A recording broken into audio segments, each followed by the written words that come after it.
नमस्कार दोस्तों, हमारे देश में कितने ऐसे लोग हैं जिनको इस चीज़ की जानकारी है कि पृथ्वी चपटी नहीं बल्कि गोल है।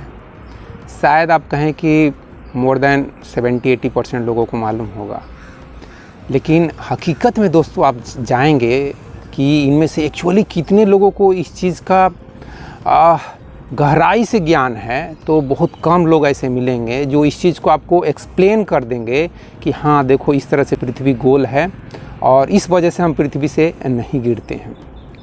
अदरवाइज़ मैं समझता हूँ और आप भी इस बात से सहमत होंगे कि हमारे देश के कम से कम 80% ऐसे लोग हैं जिन्होंने सिर्फ किताब में पढ़ तो लिया है कि पृथ्वी गोल है, पृथ्वी फुटबॉल के जैसी गोल है, लेकिन जब आप उनसे पूछेंगे कि अच्छा गोल है तो इस पे आदमी गिर क्यों नहीं जाता है, तो इस चीज़ को एक्सप्लेन नहीं कर पाएंगे, क्योंकि इसको एक्सप्लेन करने के लिए उनको बहुत सारी चीज़ें जाननी पड़ेगी। लाइक ग्रेविटेशनल फोर्स क्या है, फ्रिक्शनल फोर्स क्या है, रोटेशनल डायनेमिक्स क्या होता है, पृथ्वी किस स्पीड से घूम रही है, फ्रिक्शन फोर्स किस तरह से हमको उस पर चिपका के रखे हुए है, एस्केप वेलोसिटी क्या है, इन सब चीज़ों को उनको जानना पड़ेगा। इसके लिए आपको डेप्थ में, जैसे कि मैंने आईआईटी के लिए चूँकि तैयारी किया है तो मुझे कुछ हद तक इसके डेप्थ में जानकारी है, लेकिन उतने भी डेप्थ में जानकारी नहीं है जितना डेप्थ में मेरे लड़के को जानकारी है जो कि आईआईटी में पढ़ रहा है।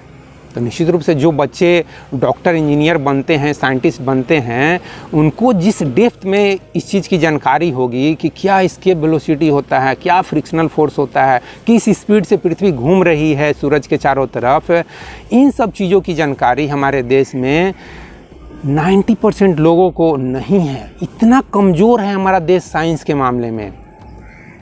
ठीक है 5% लोगों को अच्छा नॉलेज है, जाते हैं वो फॉरेन में 1-1 करोड़ रुपये कमाते हैं, गूगल का सीईओ बनते हैं। मैं भी इस चीज़ को एक्सेप्ट करता हूँ। हैं हमारे देश में भी साइंटिस्ट, हैं हमारे देश में भी आइंस्टीन और न्यूटन लेवल के साइंटिस्ट, मैं मान लिया, लेकिन कितने परसेंट दोस्तों? सिर्फ 1-2% लोग।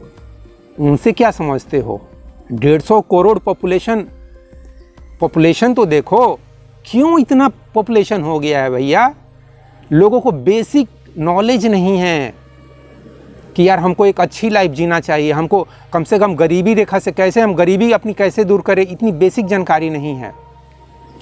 ये सब बातों के मैं डेप्थ में नहीं जाऊंगा। बेसिकली ये बात इसलिए मेरे दिमाग में आई कि अगर 2500 साल पहले गौतम बुद्ध या श्री कृष्ण आत्मा को, मेडिटेशन को, साक्षी भाव क्या है, इस सब चीज़ों को अगर नहीं समझा पाए, श्री कृष्ण आत्मा को ठीक से नहीं समझा पाए, अनुभव किए आत्मा क्या है, इनर पीस क्या है, साक्षी भाव क्या है, मेडिटेशन में क्या होता है, किस तरह से हम इस अस्तित्व के शांति से कनेक्ट हो जाते हैं, इन सब चीज़ों का अनुभव, इन सब चीज़ों को अनुभव करने के लिए आपको पढ़ा लिखा होना ज़रूरी नहीं है दोस्त। कबीर दास इसके सबसे बड़े एग्जाम्पल हैं। जिस चीज़ का अनुभव कबीर दास को हुआ है, उसी चीज़ का अनुभव गौतम बुद्ध को भी हुआ है, श्री कृष्ण को भी हुआ है, इवन पैगंबर मोहम्मद को भी हुआ है, जीसस को भी हुआ है।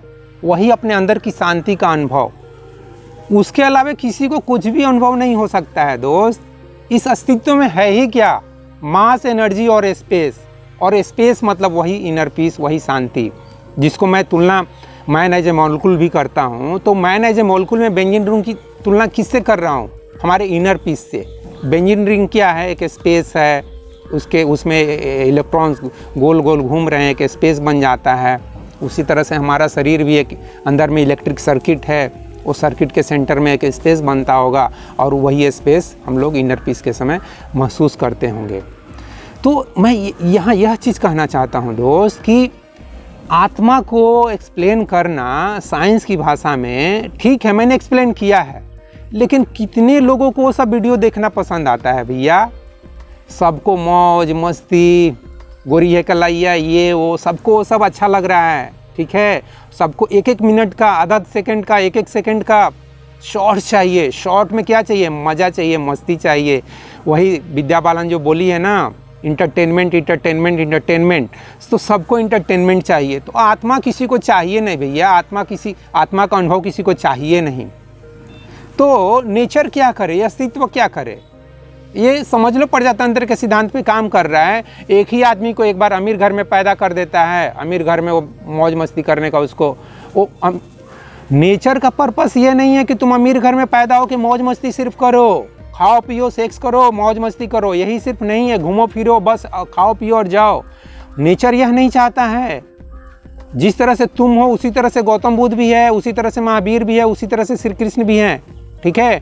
तो ये जो लोग अमीर घर में पैदा हुए ये सब खाओ पियो सिर्फ ऐश मौज की ज़िंदगी नहीं जिए, तो इनसे कुछ सीखो ना। अमीर घर के जितने भी बच्चे हैं उनको इनसे सीखना चाहिए।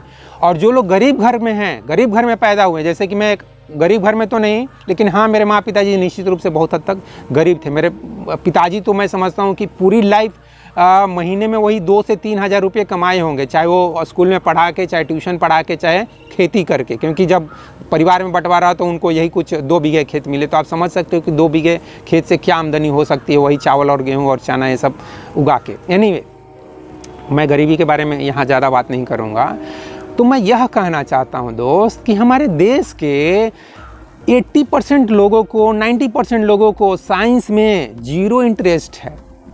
तो इन लोगों को कैसे साइंस की भाषा में आप आत्मा को एक्सप्लेन करोगे? इलेक्ट्रोमैग्नेटिक एनर्जी क्या होती है, कैसे एक्सप्लेन करोगे? मास एनर्जी एंड स्पेस क्या होता है, इसके भाषा में इलेक्ट्रॉन्स क्या होते हैं, थ्योरी, एटॉमिक थ्योरी क्या होती है? जिसको पढ़ने में इंटरेस्ट नहीं है उसको कैसे समझाओगे भैया? जिसके अंदर कभी इच्छा नहीं पैदा हुई कि मैं IIT एग्ज़ाम पास करूं, नीट एग्ज़ाम पास करूं, उसको कैसे समझाओगे? जिसके अंदर इच्छा पैदा होगी तब ना वो कुछ मन लगा के पढ़ेगा। अच्छा मैं समझता हूँ कि ये क्या आइंस्टीन साहब क्या समझाना चाहते हैं, गैलीलियो साहब क्या समझाना चाहते हैं, ये साइंटिस्ट लोग क्या समझाना चाहता है।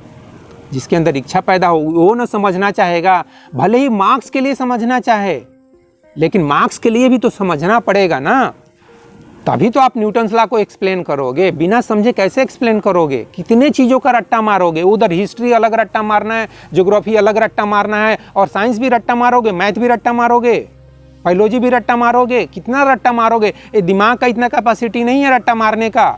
समझो इस बात को। रट्टा मारने से सिर्फ नहीं तुम अच्छे एक स्टूडेंट बन सकते हो, तुम्हारे लाइफ में इतना प्रोग्रेस नहीं होगा अगर तुम सिर्फ रट्टा के भरोसे ज़िंदगी जी रहे हो। तो मेरा बेसिकली इस वीडियो में यही कहना है कि दोस्त आप अपने अंदर थोड़ा वो साइंटिफिक टेम्परमेंट बोलते हैं ना, जो हमारा कॉन्स्टिट्यूशन, हमारा संविधान भी चाहता है कि हमारे अंदर साइंटिफिक टेम्परमेंट पैदा हो, विज्ञान की तरफ रुझान पैदा हो। तो वही रुझान की बात करना चाहता हूँ इस वीडियो में, और बात तो कर चुका हूँ मैं, और वीडियो में और कुछ बात करने के लिए ज़्यादा कुछ है नहीं फिलहाल। तो इस वीडियो में बस इतना ही दोस्तों। जय हिंद, जय भारत और जय विश्व, जय भगवान। Thank you very much friends.